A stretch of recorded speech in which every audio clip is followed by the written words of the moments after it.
Hey, it's Laura. If you're listening to this, you're not hearing the complete, unedited version of this conversation. If you want in on that, you can get it by becoming a TMST Plus member. Just head over to our website at tmstpod.com and click support. All right, enjoy the show.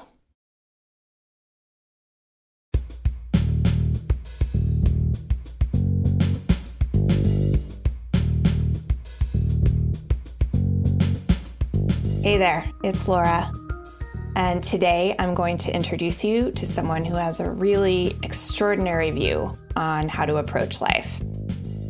He's asking the questions that face every single one of us, and he's doing it in a lovely, humble way. Leonard Perlmutter is a meditation teacher, an author, and an inspiration. As you'll hear, he's inviting us to ask, what if life is just a long, unfolding experiment? Not all this high-stakes, zero-sum game thing that we do. Just an experiment, and that there's always more freedom waiting for us. In 1996, Leonard found the American Meditation Institute in Albany, New York. And in the years since, they've touched tens of thousands of lives through their classes in meditation, yoga, and integrated health. Leonard's easygoing demeanor floats on top of an incredible rigor. AMI meditation courses have been accredited by several medical associations for continuing medical education credits, and the Institute has grown as a center of excellence. For example, in 2010, the mind-body medicine pioneer, Dr. Bernie Siegel, joined the faculty. Leonard strikes me as someone who is truly living his Dharma in a humble, committed, and yet light-hearted way. Throughout this conversation, he would lay out these seemingly too simple nuggets to be picked up, turned around, and considered. He speaks in a way that makes the complicated things clear, and I think you're going to enjoy spending time with him. I did. All right, enjoy.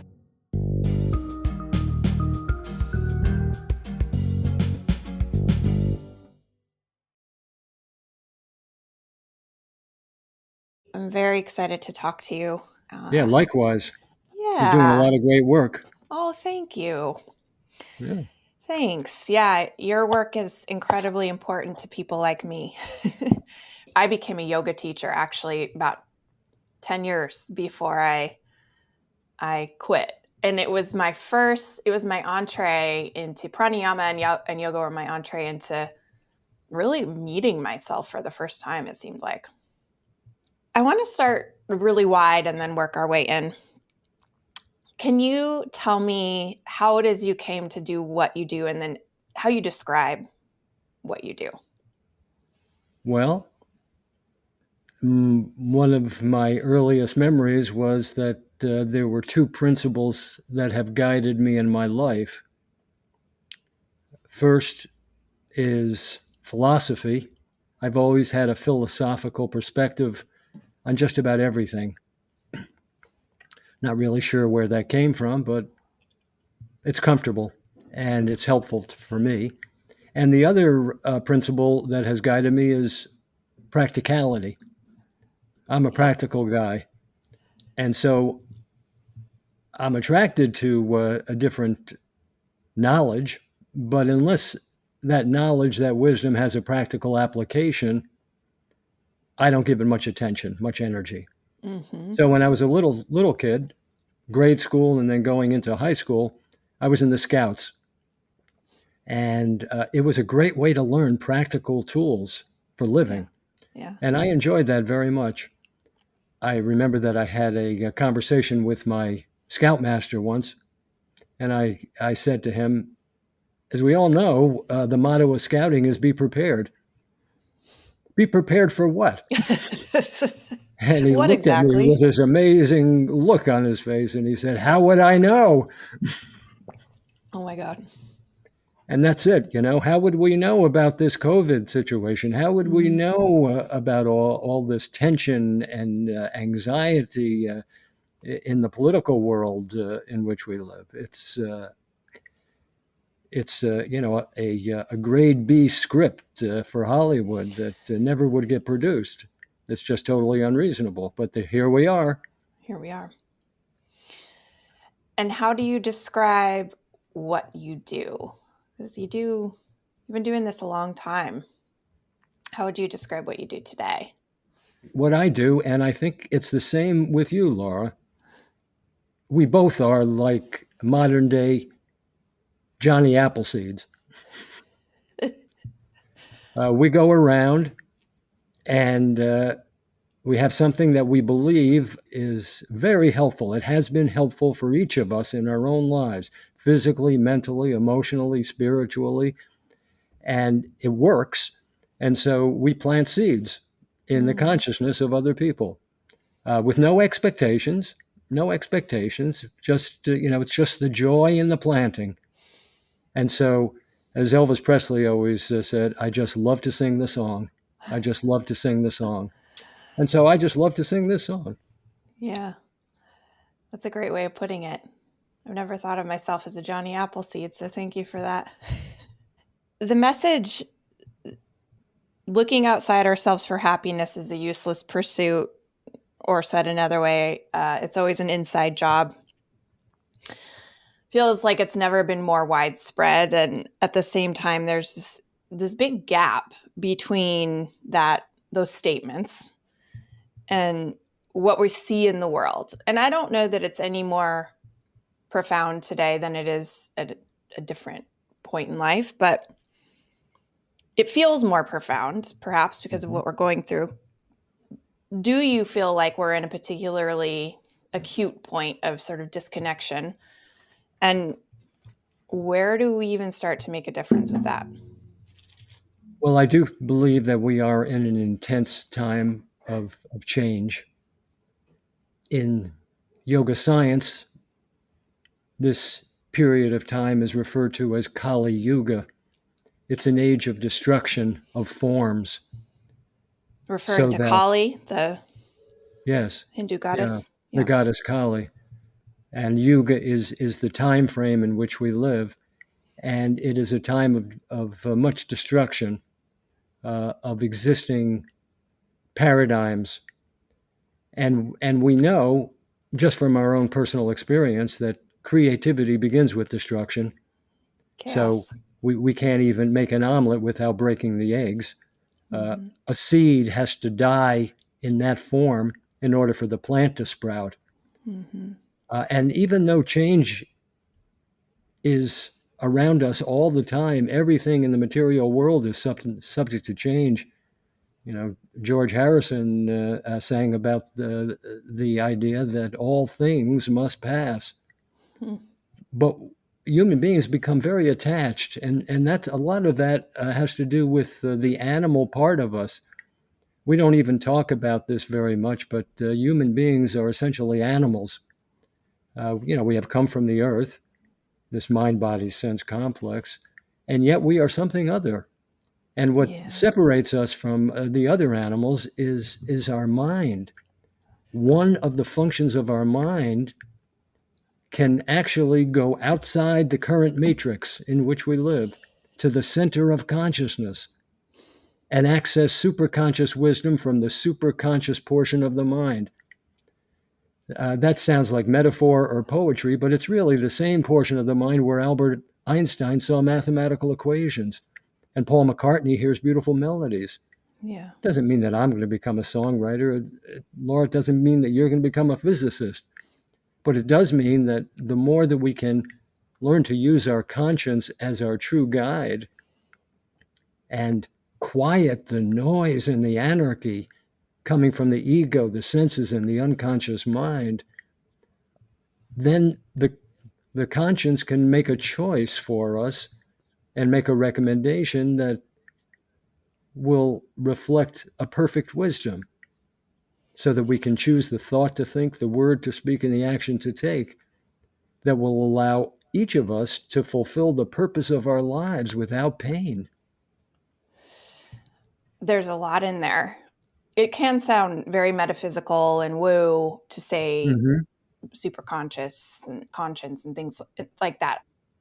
What is the most practical way you've learned to explain the ability to tap into universal wisdom, as you just said? The most practical method that I have experienced is the scientific method of experimentation, trial More. and error. Let Thomas Edison be our inspiration. Even a failure to Thomas Edison was not a failure. It was just an opportunity for a mid-course correction. And so the real challenge that every human being faces, as far as I understand, is the mind. And yet, even though the mind is our biggest challenge, it is our biggest opportunity. So we've never been taught how to use the mind properly.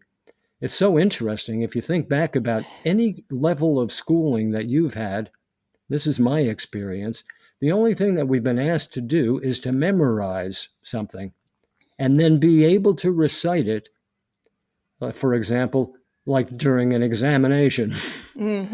And if we get a correct number of answers that are appropriate, we'll pass the exam, right. We'll get a degree eventually, and we'll be able to get a better paying job. Right. And that's it. End of story. End of responsibility for the educational system. But that's far from enough.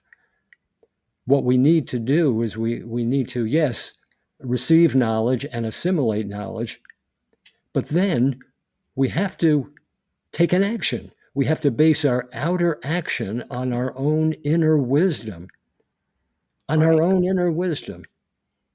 for the sake of an experiment. Yeah. And that means to coordinate and parent the limited, often faulty perceptions of the ego, the senses, and the unconscious mind. You see, all three of those have only limited perceptions and perspectives. Yep. They're often wrong, but they're never in doubt. And ego, senses, and unconscious mind are loud, and they're pushy, and they're insistent, and they create a tremendous amount of noise. Yeah. Well, we think that's who we are. That's right. Even in school, I don't remember being told anything like, you are not actually these thoughts that you have. That's right. Yeah. So that's the kind of observing I think you're talking about. Yeah. And when we can become detached from our thoughts, which are our most powerful resource, what happens? We create a space between stimulus and response, which is exactly opposite what the culture is teaching us today with this whole strange concept of multitasking, which is totally impossible for a human being to do. Yeah, right. Wow. Productivity, yes. Yeah, it's about productivity. It's about consumerism. But if we can create a space, if we can slow down and create a space between stimulus and response, in that space between stimulus and response is our freedom of choice, And that provides us the opportunity to redirect our attention to our conscience. Ask the conscience to reflect superconscious wisdom into our conscious mind, and then parent the ego, senses, and unconscious mind for the sake of an experiment to try it. I like how you say experiment. Yeah. Because we're just trying. That's right. And it's not forever. An experiment is not forever. That's right. And you can still wear your doubting Thomas hat. Yeah. You see, you can fake it until you make it. Right. You don't have to have blind faith. Try it. See how it feels. My experience is my ego, my senses, my unconscious mind tell me that they enjoyed the experiments more so than they thought they would. Yes, say more. So I would imagine there was an inciting incident or maybe multiple incidents in your life where you hit the limit of your conscious, hit the limit of your mind. And I always found pain as like the entry point. Like this isn't working. I'm at the end of all the coping mechanisms that I have aren't working. And so was there an inciting moment for you, event, something in your life that unlocked this experimentation, this idea? Yes. I think just generally speaking, first, I've always had an allergic reaction to pain. You're not the only one. Yeah. Okay. Nobody likes it, right? Right. So that's number one. But number two, I was raised in a Jewish family, and very loving, wonderful family. And one thing that was very important in this family, this is sort of a stereotypical Jewish family at the time that I grew up, at least, food was very, very important. Mm-hmm. And the more food that you ate, Mama, my mother, she would smile a lot. So that motivated the child to eat even more. And so, gosh, I was experiencing a tremendous amount of pain because of the food that I was eating. Physically. Yeah. Right. And of course, mentally, I was in pain also because I couldn't think of anything else because of the pain that was in my gut. Yep. And so I began to experiment. That's what led me to Ayurveda and the science of yoga. And I began making different food choices. And I tell people, and I would tell your listeners the same thing, that if I had the same mental software that I had when I was 14, and everybody remembers about approximately when they were 14, that's when that was the crown of creation.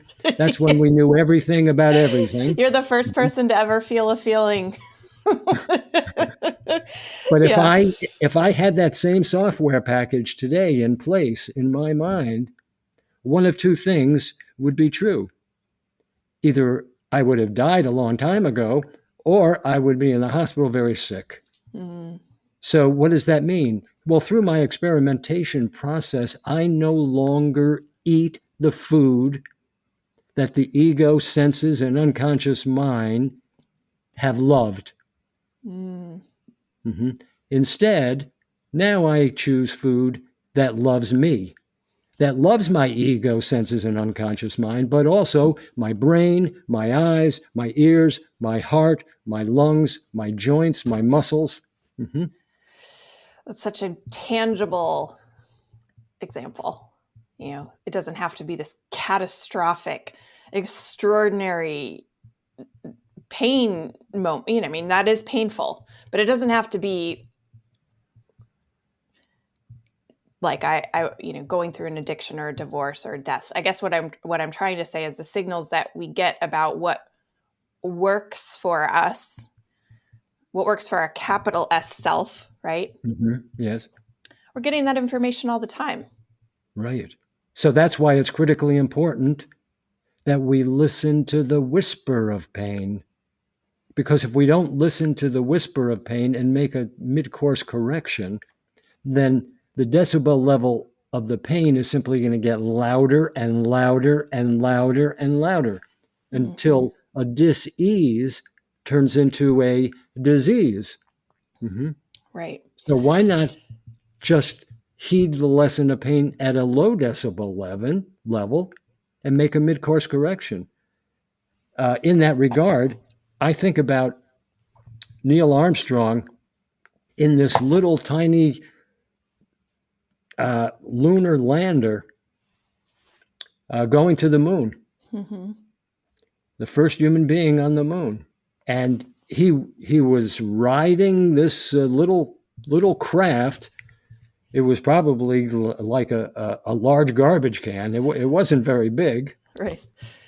But on his way from the mothership hurtling down toward the surface of the moon, there were all these onboard computers that were reading all sorts of telemetry. And that information then was radioed immediately back to Houston, to the Space Command Center.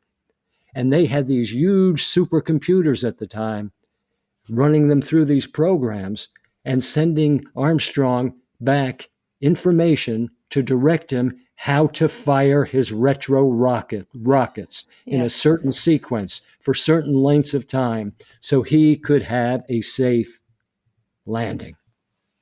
So are you saying that that information, that kind of information, is available to us all the time? 24/7. And is the tool, 24/7. the mechanism, meditation? Yes. Why do people resist meditation so much? I'm talking about myself included too. I finally, after years, and I have my theories, I didn't really want to be with myself. It felt stupid and boring and frustrating and, whatever. But why do people avoid it? Why do we avoid it so much? Well, there really is very little reinforcement. There is more reinforcement today than 10 or 20 years ago. But there's still very, very little reinforcement for meditation and the value of meditation in our culture. When people try to take on something new, they project their preconceptions. Epictetus in the first century AD said something that was important. He said something to the effect that we don't really see the world, we see what we think about the world. Right. That's why Shakespeare says there's nothing either good or bad, just thinking makes it so. And so, like with meditation, the unconscious mind and the reptilian brain are working overtime, because any kind of change that we're not aware of creates fear and anxiety. Right. And that ramps up, the what if situation. What if this should happen? What if that should happen? What if neither happens? And then we hallucinate about what's the worst kind of scenario that could happen.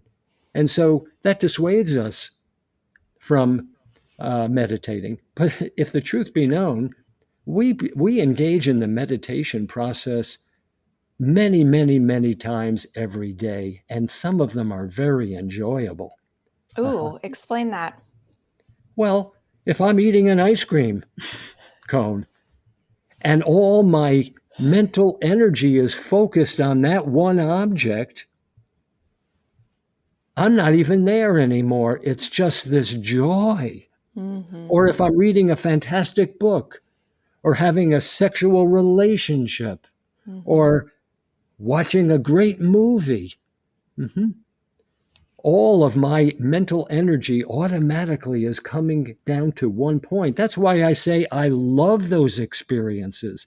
The ego attributes my joy and my happiness to the object, but that's not true. It's really a function of how the mind is focused toward only one object.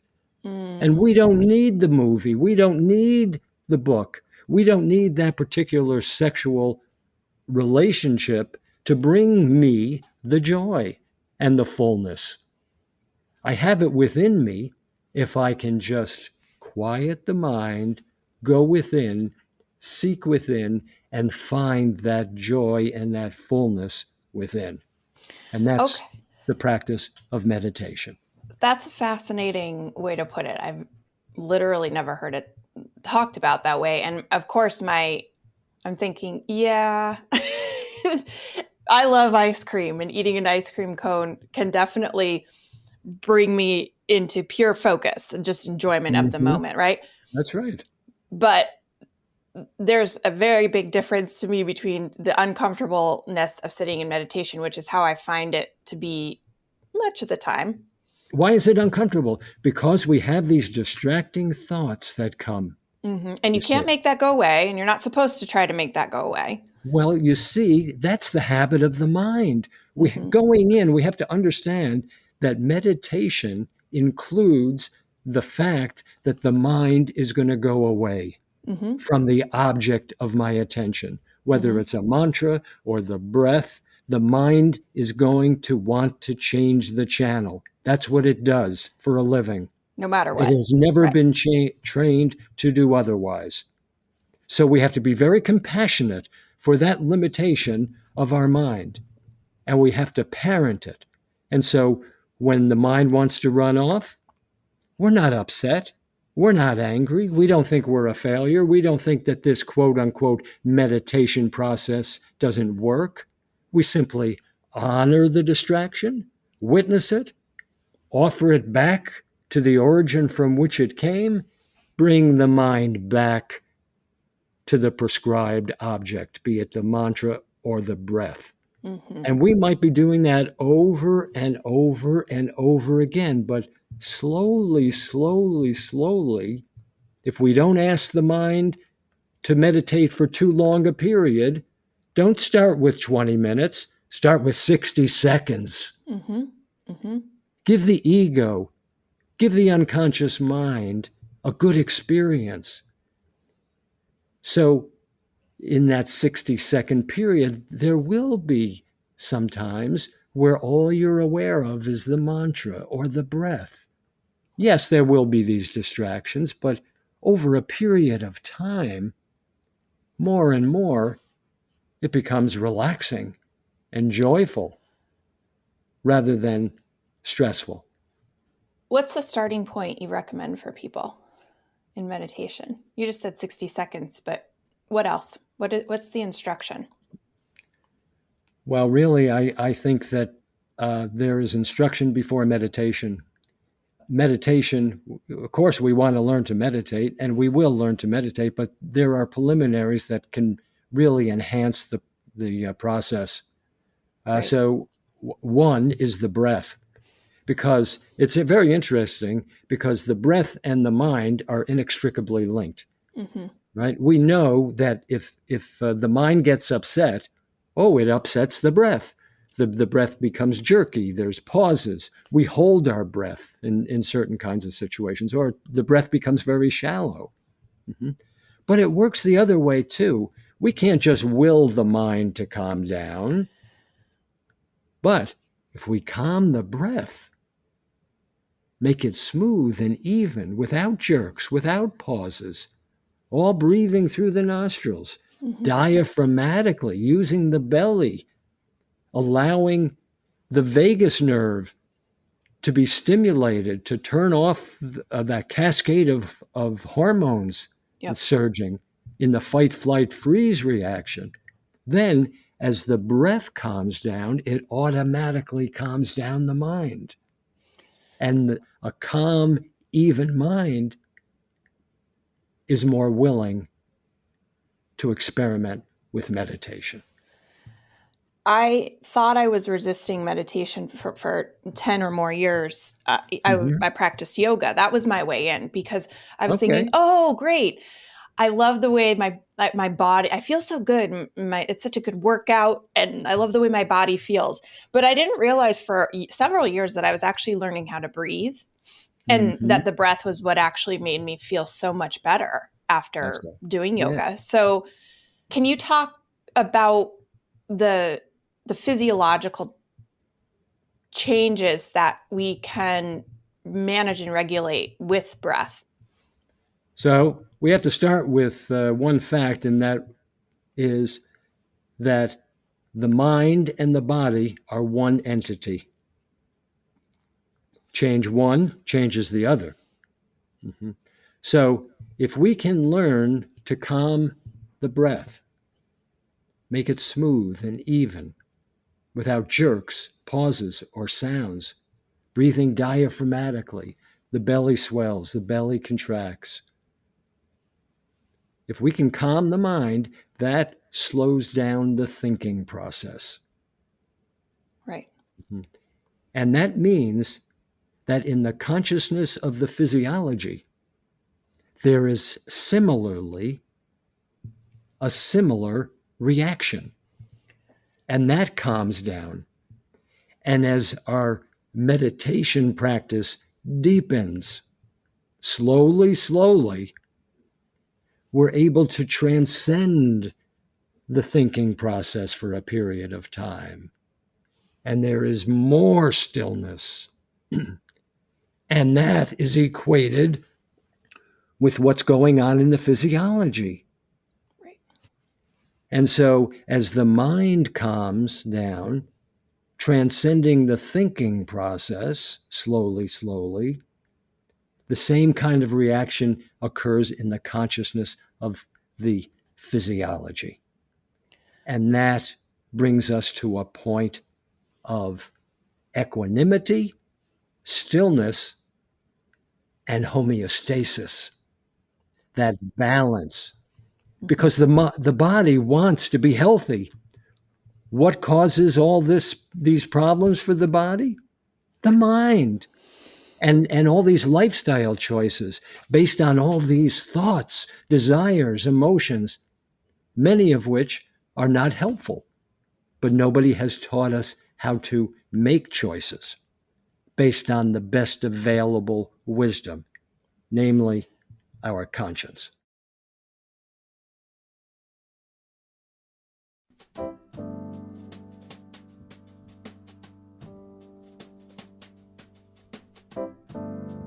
Hi, I'm Michael. I'm the executive producer of Tell Me Something True, and I co-created the show with Laura. We built TMST and our online community with the hope of creating a sane spot on the internet. We're really passionate about the ad-free nature of this work. Our belief is that this project will work best if we're not hustling to keep advertisers happy, and we keep our attention on you, the TMST community. And this is where you can play a major role. TMST Plus is the membership group that helps to keep this podcast going. Whether it's through a monthly membership or a one-time contribution, TMST Plus members are vital to this experiment. As a TMST Plus member, you get to join Laura for member-only events, send in questions for the guests, hear the complete unedited interviews, and connect with other TMST community members. You know, sometimes we feel like we can't make a difference in the world. With a TMST Plus membership, you can be keeping this space alive and thriving for a one-time gift or for as little as $10 a month. You can find the link in the show description, and then please head over to tmstpod.com right now to support the show. And thanks.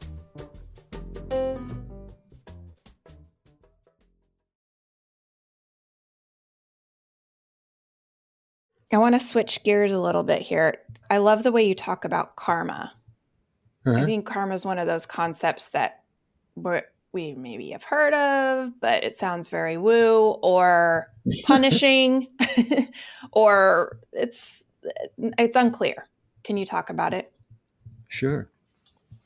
Let's look at the law of karma. The law of karma states very simply that thoughts lead to action. And that action can take the form of words or deeds. And every action that we take, whether it's speech or action, brings about a consequence that can take us in one direction or another. So I always like to start at the end of the story and work my way back. Mm-hmm. Great. So if thought leads to action and action leads to consequence, I concentrate on the consequence. What is the consequence in every relationship that I want to experience? Well, I want to be happy. Okay. And I want to be secure. Okay. And I want the body and the mind to be healthy. Okay. That's great. That's a wonderful ideal. That's great. Okay. What's going to get you to point B from point A? Well, you need a business plan. You need a philosophy of life. So what is it that causes those kinds of consequences of happiness, health, and security?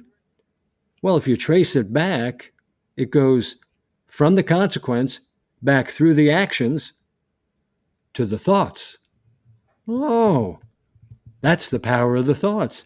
If I can think certain thoughts and then serve only those thoughts that motivate actions, whether it's speech or deeds, that will bring me the health, happiness, and security that I deeply desire, that's the ticket. That's the key. And those other thoughts, like fear or anger or egocentric or sensual desires that conflict with my inner wisdom, what am I going to do with those? Well, if I can sacrifice them back to the origin from which they came, the act of sacrificing these thoughts will automatically transform that contractive, poisonous energy into an expansive, creative energy that will enable me to fulfill the purpose of my life. So I'm a winner either way. Talk about the sacrificing, because I think there's all kinds of misdeeds created in the name of sacrificing. It can take on an almost puritanical vibe that isn't particularly helpful, I don't think. And I know that's not what you're saying, but I want you to clarify that. Well, that's good, because it needs clarification, especially in this culture. That's right. Because in our culture, the culture has hijacked many, many words in our vocabulary, many words. And we have to understand that. And sacrifice is a major word that has been colored by the culture in a negative way. Right. Somehow it always means denial. I'm denying something of myself. And it's unreasonable. Okay, so let's go back to the Latin. I was wondering, I'm thinking, what's the etymology of sacrifice? I've never looked at that. Where does that come from? It comes from the Latin. And then the Italian, sacrifici. Make it sacred. Wow. Sacrifice. Make it sacred. Okay, what does that mean, make it sacred? Well, what is fear? What is anger? What is self-willed desire that conflicts with my inner wisdom? It's energy. It's energy, that's all. Right? It's energy, but it's a different form of energy. It's not like love. If I were to describe love with the palm of my hand, I would have an open, outstretched hand. But if I were to demonstrate with my hand anger or fear, it would be like this in a clenched fist. Yeah? But it's just energy, right? And what do we learn in 5th grade, 4th grade? Energy can't be created, can't be destroyed, but it can be transformed. We know from our own personal experience, we can transform ice into water and water into steam. Well, why not transform the poisonous energy of fear and anger and selfish desire into strategic reserves of healing energy, an increase in my willpower, and an expansion of my creativity? Why not? Well, sacrifice, making these certain thoughts that our conscience tells us through this superconscious wisdom is not to be served now in this present moment, because it will not bring the consequence that we desire. It'll bring pain instead. But if I can sacrifice it, if I can make it sacred by offering it back to the origin from which it came. There's only one origin of all. You know, some people call it G-O-D. That's a concept. G-O-D. That's only a concept. Lots of different synonyms for G-O-D. But the idea is one and the same. There is a supreme intelligence that originates everything. Everything has come from the one, right? It's just like mathematics. Every number is really one, right? There is no 3. 3 is just a concept indicating that 1 has appeared 3 times. So if I can sacrifice, if I can make that fear, that anger, that selfish desire that conflicts with my inner wisdom, if I can offer it back to the origin from which it came, it will automatically be transformed into strategic reserves of a healing energy, increase in willpower, and an increase in my access to the superconscious portion of the mind. And I can use that potential energy anytime I need it, when I have a challenging relationship in front of me. Okay. How can you give a practical example of what this might look like in a difficult situation? Because where my mind goes is this is knowledge that you're giving us. It's wisdom, but it's until you have had an experience of this, until it becomes an embodied experience, it's really just information. And it can be used, I think, and is often used as a spiritual bypassing. Like, I don't feel anger. No. I'm not saying don't feel it. I'm just saying, have to honor it and witness it for what it is. Yeah. Mm-hmm. Okay. And then recognize that your job in every relationship is simply to follow inner wisdom. Your purpose and your work in life in every relationship is to be an instrument of that wisdom that is within you, that is you.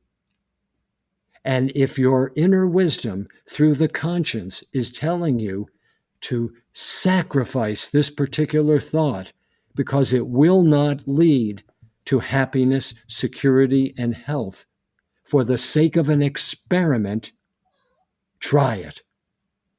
And then stand back as an objective observer, the doubting Thomas, and ask yourself, how do you really feel physically, mentally, emotionally, spiritually? My experience is I have felt better. And that just has encouraged me to experiment with more habits that are stored in my unconscious mind that I have picked up from my mother or my father or my grandmother or my grandfather or kids I went to school with or teachers or celebrities or politicians. Mm-hmm. But they're faulty. But I'm carrying them still in my hard drive wherever I go. And whenever my emotional buttons are pushed, those faulty concepts are the ones I go to. Right. And every time I use them, I'm in pain. Right. So why not experiment? It's not forever. It's just an experiment and see how you feel. If you don't feel better, I say, try something else. Join a bowling league. Yeah. Do whatever, Yeah. Whatever you think. I so hear what you're saying. I want to try to get as granular as possible so that it becomes something that's real for people. Can you give an example, like a specific thought one might have, maybe that you've had yourself, or a situation, or one of the students you've worked with, and what it actually looks like to sacrifice it in the moment? I think, and to listen to the wisdom within. How do we know the difference between the wisdom within and what our mind is telling us? Oh, that's an excellent question, because especially the ego is a master ventriloquist. Yes, I know. All kinds of proof. And the ego has all these disguises to look like and sound like the conscience. Mm-hmm. Or even the supreme intelligence itself. The ego, it's the word of God. So let's say we just had a big dinner with dessert and all. And then the question becomes, are we going to brush our teeth? So what I do is I call a meeting. I immediately call a meeting because I already hear the grumblings in the mind, right? Because I'm the parent of the mind. So I know what the kids are already saying. They're not saying it to me. They're saying it amongst themselves. But I can hear that. So I call a meeting in the kitchen, around the kitchen table. I have the ego, I have the senses, I have the unconscious mind, and I have the conscience. I'm the parent. And I say, okay, we just had dinner. It was great, a lovely dessert. Are we going to brush the teeth? Then I call on the ego. I call on each one individually because I want each one to be received. I want to be open because the ego's not always wrong. Mm-hmm. You and I, Laura, we both need a healthy ego right now to have a conversation and make sense in that conversation, right. Or to drive an automobile or a truck. We need a healthy ego. So the ego's not always wrong. Neither are the senses nor the unconscious mind. So I want to hear, what do you have to say, ego, about brushing the teeth? And immediately the ego is going to say, I vote against it. It sounds very unpleasant. I think it's a bad idea. And besides, I always equate change with some form of death. And so I don't want to give up control, so I vote no. So I say, well, thank you very much. Now, please sit back down in the chair. Quiet now. I'm going to call on the senses. Senses, what's your perspective? Well, the senses says something to the effect that I have to vote no. I have to vote no for the brushing of the teeth because, I enjoyed the meal, but the dessert was fabulous. The dessert was absolutely fabulous. We had apple pie tonight, as you already know, and that's my favorite. So I vote no for the brushing of the teeth, but I vote yes for a second slice of apple pie. Okay, well, thank you, senses. Please sit down. And then I call on the unconscious mind, and the unconscious mind might say something, well, I'm going to vote with the ego and the senses. We often vote together like a block, a voting block, and that's my habit. Okay, well, thank you very much. Now I want all three of you to be quiet and listen. I'm going to call on the conscience. And I'm going to ask the conscience to reflect superconscious wisdom from the superconscious portion of the mind and then share that perspective. Conscience. And the conscience might get up and say, well, we all know this life is not really a sprint. It's more like a marathon. And in a marathon, we need healthy, strong teeth and healthy, strong gums and a healthy, strong immune system. And if we can just take a 2-minute time out and brush the teeth, that will go a long way to serve us, to assure that we have healthy, strong teeth, gums, and immune system. Then I, as the parent, knowing ahead of time that I have chosen this experiment because it's relatively easy, it's sort of a no-brainer. I convince the ego, the senses, and the unconscious mind for the sake of an experiment, and I reinforce that it's only an experiment. This is not a lifetime commitment. We're going to try it out and see how it feels. So we all go in, we brush the teeth, we come back, and then I call on each one again. Ego, what did you experience? Wasn't so bad, the ego says. Wasn't so bad. And I didn't die. I'm still here. Wasn't so bad. Okay, thank you. Senses, how about you? Well, I have to agree with the ego, the senses say. I thought it was going to be very disappointing because I wanted another slice of apple pie. But when the tongue started gliding over my front teeth and there was no moss on it, none of that mossy feeling that I really dislike, it was rather pleasant. Thank you. Unconscious mind, what do you say? Wasn't so bad. Wasn't so bad. Okay, so what have I done as the parent? I've created a sense of trust on a very small myopic level now. The ego, the senses, and the unconscious mind now through this easy no-brainer of an experiment, and that's what we should start with. Start with what's easy. It'll be right.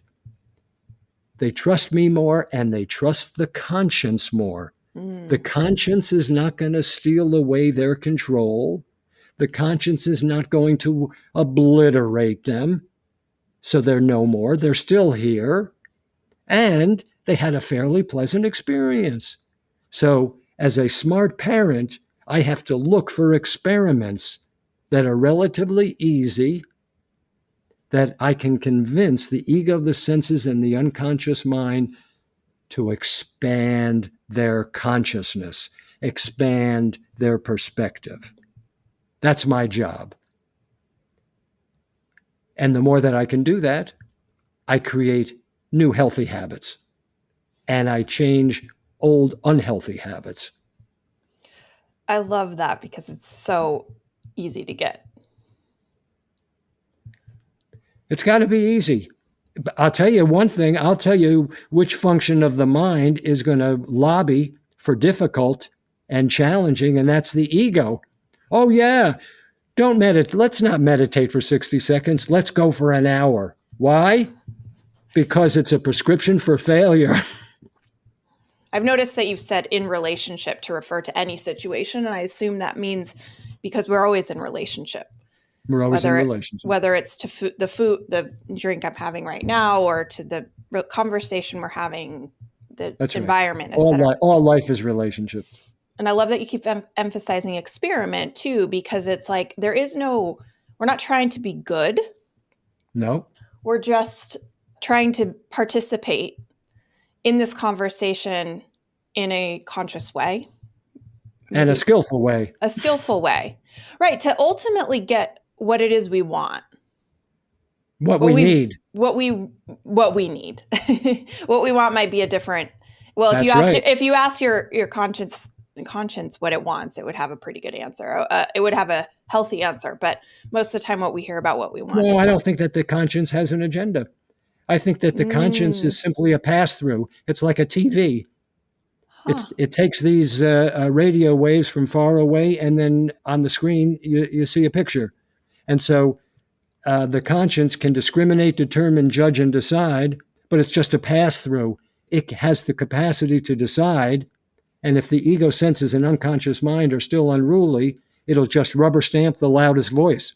That means that every choice we have ever made has always been made by the conscience. It's the only function of the mind that can decide.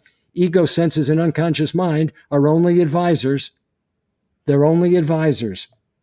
And if they create such a mess and such noise in the mind, the conscience will not be able to reflect superconscious wisdom. It will only be able to rubber stamp the loudest voice. Got it. What have you learned that people actually want? Because I don't think it's happiness. I mean, I think they want to be happy, but happiness is like, it goes all over the place. Well, every word is colored by the culture. So happiness is one of those words. Yes. Yeah. Mm-hmm. Agree. But just for the sake of argument, if in every circumstance and every relationship, when you take an action that brings about a consequence, if you could be happy, if you could be content, if you could be secure and healthy, that would be a pretty darn good start. Yeah, point taken. I'm not saying you're confused about the word happiness. I think the way you mean it is in the deep sense of, a sense of peace. Yes. And in the process, you begin to understand who you really are, that even though you have a body, you're not the body. Even though you have a mind and these thoughts and desires and emotions, you are not the mind. You are not the thoughts. You are not the desires. You are not the emotions. But you are eternal. You're an eternal being, not subject to change, death, decay, or decomposition. And you are also consciousness itself, the background of all reality. Mm-hmm. And within consciousness resides an intuitive library of wisdom, the superconscious portion of the mind. And consciousness itself, the characteristics of consciousness is bliss and fullness. Mm. So we are eternally conscious, eternal consciousness, wisdom, and bliss, having a human experience through a mind-body-sense complex. That means that we are citizens of two worlds. And the purpose of life is to unite the two worlds. To unite the two worlds. To base our outer action in the world on our own inner wisdom. And the more that we can do that, we diminish the conflict in the mind. If we diminish the conflict in the mind, it diminishes the conflict in the body and in interpersonal relationships. On the other hand, if we maintain conflict in the mind between outer action and inner wisdom, there is conflict. That inner conflict becomes the mother of all problems. I imagine you encounter a lot of skepticism, or have in the work that you do. How do you keep going with that? Well, as I mentioned in the very beginning, I'm Johnny Appleseed. Yeah. So I plant seeds. I know the value from my own personal experience. If people push back, it only means that they're just not ready to do the work. Mm-hmm. And that's okay. Right. Everybody's got to come to their own decision. I'm not out to change the world. I'm out to purify my own instrument so I can see clearer and I can make better choices. In the process, if I can share with other people, that's great. I enjoy that because I know the profound changes it has made in me. That's beautiful. The mastering your own instrument. Ending the conversation with where we are today in this cultural moment. How do you think about it? I think it's a golden opportunity. I think it's a golden opportunity. It's sort of like we're in a race and the baton has just been passed to us. What is the work of art that you and I are going to create? Are we going to be living someone else's life? Or are we going to be living our life? Are we going to be true to ourselves? Or are we just going to become a carbon copy of my mother or my father or my grandmother or my grandfather or the culture? Not that they're malicious and not that they're always wrong, but in this type of an endeavor, you stop blindly becoming a herd animal. Yeah. Trying to tuck yourself into the center of the culture. Sometimes that can be valuable, sometimes it can be destructive. We have to know the difference. And the only way to know it is, to thine own self be true, as Shakespeare talks about, is to honor your inner wisdom and serve it in every relationship, in mind, action, and speech, and just see what happens. That's why I tell people, like from a conversation like today, don't believe a word I have said. Be a critical thinker. Like the Buddha said, don't believe That's right. me. Don't believe me. If you have any interest, experiment for yourself. Transform your entire mind-body sense complex into a laboratory and experiment with every thought, with every desire, with every emotion, and just see what happens. I love that. That seems like as good a place of any to end. Thank you, dear sir. Or to begin. Thank you so much. That was great. Thank you. Pleasure.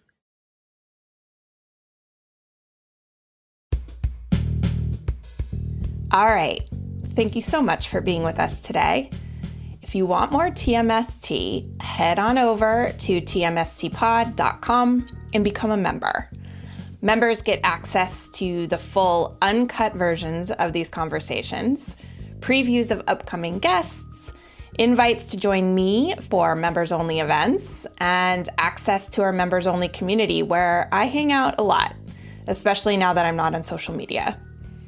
We decided from the beginning to make this an independent project.